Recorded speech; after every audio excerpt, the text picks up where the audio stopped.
Praise the Lord, Hallelujah. Good morning mga kapatid at mga kaibigan. At babasahin ko po dito sa mga ngaral ang chapter 5 verse 4. At ito ay unawain natin sa lahat ng mga nangangako sa ating Panginoong Hesukristo. Nangangako sa Diyos na dapat tuparin. Ang sabi dito sa verse 4, kung mangangako ka sa Diyos, tuparin mo agad. Hindi siya nalulugod sa taong mangmang. Kaya tuparin mo ang iyong pangako sa Kanya. Mabuti pang huwag ka ng mangako kaysa mangangako ka hindi mo tutuparin. Verse 6, huwag mong pabayaan magkasala ka dahil sa iyong pananalita. Mangangako ka at pagkatapos ay babawiin mo. Sa ganyan galit na galit ang Diyos kung magkagayo hindi kaniya pagpapalain sa anumang iyong ginagawa.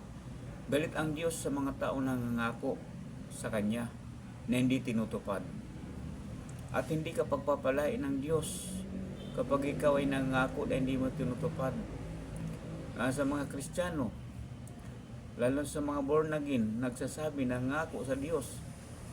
Nung siya'y bautismon sa tubig, nagsasabi ako'y nangangako sa Diyos na maglilingkod sa Kanya.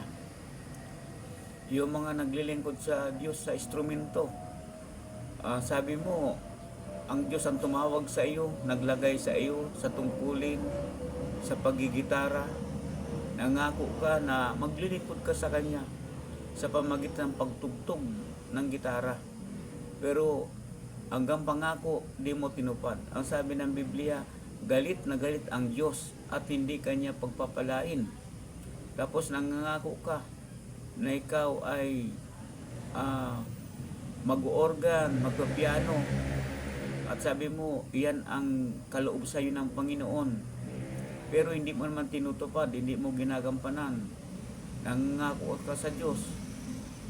Kaya ang sabi dito, galit ang Diyos sa nangako na maglingkod sa Kanya na hindi tinutupad at hindi ka pagpapalain. Nangangako ka na ikaw ay sa drummer. At ang sabi mo, kaloob ito ng Diyos sa iyo, ngunit hindi mo namang sinusunod, hindi mo namang ginagampanan ang pangako mo sa Diyos. Kaya sabi dito, galit na galit ang Diyos sa mga tao nangangako. Hindi ka pagpapalain. Nangako ka na ikaw ay maglilingkod sa pagsusunglidir. Nangako ka, sinabi mo na kaloob ito ng Diyos sa iyo, yan ay kaloob sa iyo ng Diyos. Pero hindi mo namang ginagampanan, hindi mo namang ginagawa. Galit ang Diyos. Nangako ka, sabi mo, ikay tinawag ng Diyos na magpastor. Pero hindi ka naman nagpapastor. Nangako ka na mangangaral ka ng salita ng Diyos. Pero hindi ka naman nangangaral. Nangako ka na magsisimba ka, mag-church ka, makikipagtipon ka, tapos hindi mo nang tinutupad. Galit ang Diyos, hindi ka pagpapalain. Ang lahat ng pinangako sa harapan ng Diyos ay hindi mo tinupad. Galit ang Diyos doon, hindi ka pagpapalain. Mga kapatid, mga kaibigan, pangako sa Diyos, ang nakasulat sa Biblia ng pinangako ay dapat tuparin. Sapagkat ang nangako na hindi tinutupad ay taong mangmang, taong mayabang. Pero ang tao na totoo at nangako. Mga kapatid, kahit nga po tayo, kapag pinangakuan ka ng iyong kapwa na hindi tinupad, nagagalit ang tao na pinangakuan. Kung ikaw pangakuan na babayaran ka ng utang tapos di ka binayaran, diba sinasabi mo sa nangako sa iyo, siya isang sinungaling? At ganun ang Diyos sasabihin sa atin mga nangako na tayo isang sinungaling. Yan sabi ng Biblia, kung hindi mo tutuparin ang pangako mo, wag ka na lang mangako. Wag ka na lang mangako kung hindi mo tutuparin. Kaya mga kapatid, mga kaibigan, magbalik tayo sa Diyos.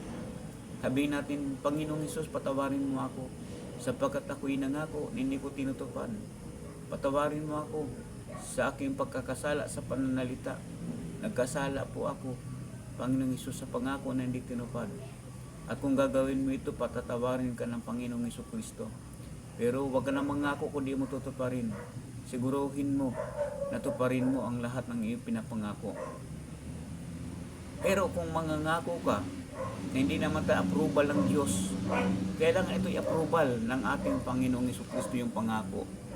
Halimbawa, nangako ka, kaya magsisimba sa Quiapo, magsisimba ka sa pagsamba sa Diyos ano ribulto, kahit hindi mo to pa rin, hindi ka magkakasala. Bakit? Hindi naman sa Diyos ang pangakong yan. Sapat ipinagbabawal ng Diyos nga yung pagsamba sa mga ribulto. Ang pagpasok doon sa mga simbahan na may mga Diyos ang pinagbabawal ng Diyos, hindi ka magkakasala. Ano ba nangako ka? Ikaw ay magpapabasa o pasyon, at hindi mo to pa rin, hindi ka magkakasala. Bakit? Hindi naman sa Diyos yan. Ang katakutan natin kapatid, ang katakutan natin mga kaibigan, yung pangako na nakasulat dito sa Bible, ang pangako na nakasaad sa Biblia, nito'y kinasihan ng banal na Espiritu Santo, yung po ang nakakatakot. Kaya sabi ng Biblia, pag mangako tayo sa Diyos, hallelujah, ito pa rin natin ito. Sapat galit ang Diyos at hindi ka pagpapalain kapag mangako ka na hindi mo tutuparin. Kapatid, isang paalala mga kaibigan, lalo higit sa mga kapatiran sa church, sa mga born again, kapag mangako kayo, tuparin ninyo. Praise the Lord. Hallelujah. Halimbawa, nag-promise ka sa Lord, magbabalik loob ka. Magbalik loob ka sa Panginoon. Magbalik loob ka sa Panginoon. Mahal ka ng Diyos, kaibigan, kapatid. Magbalik loob ka sa Panginoong Hesus. At ikay tatanggapin at ikay pagpapalain. Kaya sa umagang ito, mga kapatid, mga kaibigan, nawa kapag napakinggan mong video ito, maniwala po kayo. Kaya lang sabi ng Biblia, ang sabi ng Biblia, hindi ko pagpapalain ang mangangako na hindi tinutupad. Ngunit ang mangakong tinutupad, iyon ang pagpapalain ng ating Panginoon Kristo. So marami tayong mga pangako. Kapatid, salamat po. Salamat po sa inyo. Pagpalain mo, Lord God, ang lahat ng nangako na tinupad. At patawarin mo, Panginoon Kristo, ang mga taon ng ngako na hindi tinutupad.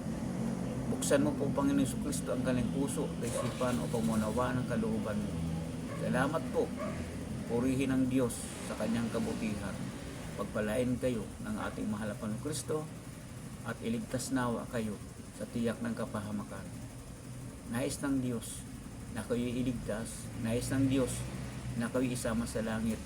Magbalik loob kayo sa Panginoon. Pagsisihan natin ang mga kasalanan natin ginagawa. Tanggapin natin si Jesucristo sa ating puso. Sundin natin ang kanyang banal na kalooban dito sa lupa tulad ng nasa langit. Kapatid, may panahon pa. Wala pa si Jesus, may buhay pa tayo. Magbalik loob tayo sa Panginoon. Huwag nating hayaan masayang ang panahon na ibinibigay sa atin ng Panginoon Jesucristo na mabuhay. At ito'y buhay na ito, ipaglingkod natin sa Diyos. Gamitin natin ang ating buhay para maglingkod sa ating Panginoon. Sapagkat nais ng Diyos na tayo po ay sama niya sa kanyang kaharian. Salamat po. Purihin ang Diyos na buhay. Luwalating ka, Ama. Naway ang message na ito sa umagang ito ay makapagpaalala sa bawat isa sa atin na mangako tayo, tuparin natin upang tayo'y pagpalain ng Panginoong Hesus Kristo. God bless you po.